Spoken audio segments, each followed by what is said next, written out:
We have Robert Stevens studying cognitive science and a professor at Dawson College. So subliminal messaging has a very subjective definition. So to you, what is subliminal messaging?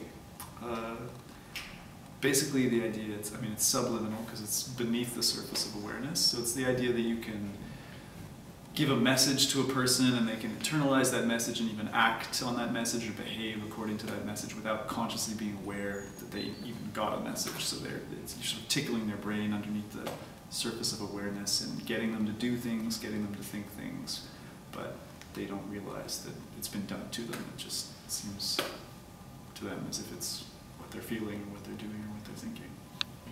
Do you believe in subliminal messaging? Do you believe it exists? That it happens? Yes, for sure. I think it happens all the time. You probably don't call it subliminal messaging most of the time, but your brain acts on information beneath the surface almost all the time in a good way. It lets you actually make sense of the world without having to stop and think about everything, which would take way too much time. So a lot goes on under the surface, and it's good that it goes on under the surface because that's what makes life possible. But it also makes subliminal messaging possible because it means we can flash some information at you that sort of comes in under the radar and changes the way you behave without you noticing it. So it's something that can be manipulated by human beings. Most of the time it's just something that you don't even call it subliminal messaging, it's just subliminal stuff, right? Most of the time when you're in the world, your senses are getting a massive overload of data and you don't consciously process it all, it just kind of comes in. When you're driving a car, you don't actually thinking of all the things that are happening. A lot's going on beneath the surface, and a lot of people do that thing where they drive a long distance and they get there and they think back and they realize, I don't remember doing any of it. I don't remember the turning and the braking and the stopping and the turn signaling, but you did it all, but you don't remember it. So it's kind of all went on beneath the surface. But so in normal life, it just happens all the time. We only call it subliminal messaging when it's deliberately done by someone else who sets up what you're perceiving to give you something and kind of force your behavior in some way on purpose. And then it takes on a bit of an evil tinge sometimes. So when we were doing our research, we came across a term called priming. Could you describe that for us? So priming is kind of what I was talking about before. So priming encompasses subliminal messaging. Subliminal messaging really is a way of priming people. But priming happens all the time, even when it's not deliberate.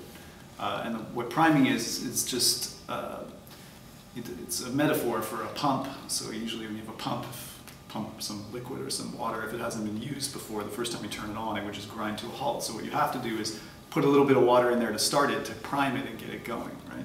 So the idea is I can give you a little bit of an idea somehow that will get you thinking about something and then get you to go on and act in a certain way. So if I do that on purpose, I can do it through subliminal messaging. I can literally flash words at you so fast that you don't consciously see them, but you internalize them. But I can prime you in any number of ways. I can prime you metaphorically. I can hand you a hot drink, which you associate warmth with sort of metaphor of warmth, of like good feeling as opposed to cold, and it will make you treat people more nicely.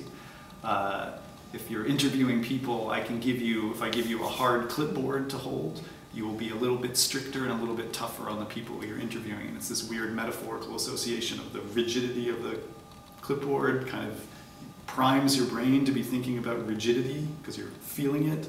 And then with the idea of rigidity comes the idea of kind of strictness. And then with that, your behavior just shifts a little bit and you're suddenly more of a hard ass in the interview. Little things like that. So what does this mean, subliminal messaging? What's its role in today's society?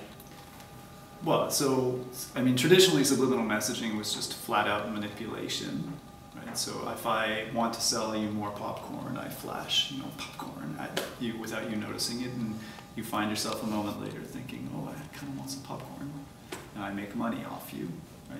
But we do it in a million subtle ways too, right? All advertising is based on the idea of giving you explicit information about buy this product because of this, but it's also about giving you tons of implicit information, lots of little things about ads that are working on you beneath the level of your awareness, convincing you to buy products or convincing you that you need products or this kind of thing. So it's manipulated all the time by advertisers, people set up situations, you were just mentioning before this interview, you can set up a grocery store. If you set up a grocery store with the fresh fruit, it's the first thing you see when you walk in. That primes people to be thinking of freshness. Freshness equals goodness, equals health. they get a sense that this store is good for me, this store is healthy, and they end up spending more money there than in the same store where the fruit wasn't up front. It's just they've been primed to think of health, and they end up thinking of health, and they associate it with that store.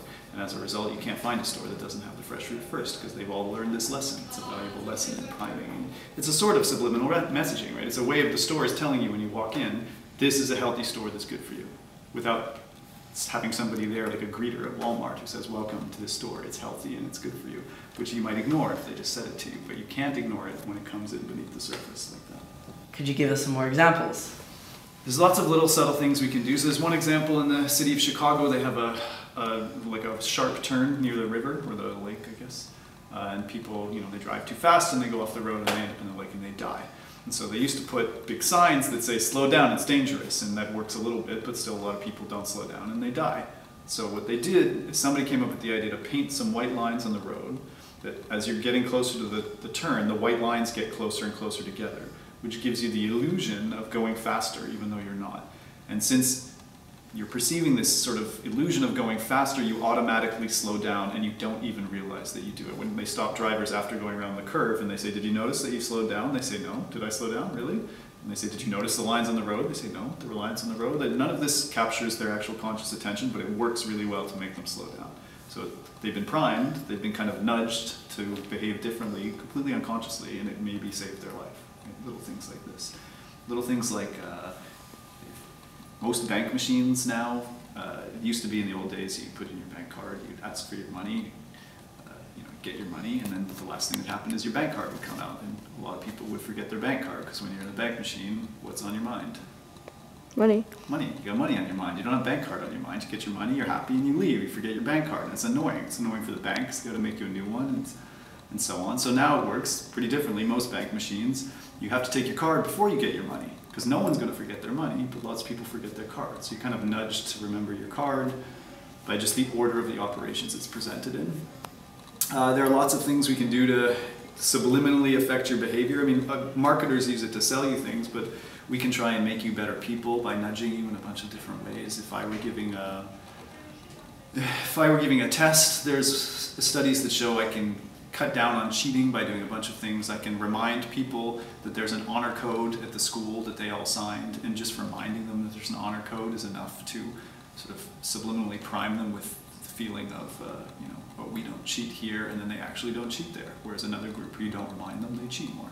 Simple as that. You can do these really weird things where you plant somebody in the group who's wearing a sweatshirt from a different school, or say, oh, this is somebody from my other class and they're just going to take the test with you, so don't mind them. So an outsider, and have the outsider cheat, like noticeably cheat, and that will make the other people not cheat, because they subliminally get the sense that this person cheated, but we're not like this person, so we don't cheat. It's all this kind of fun stuff.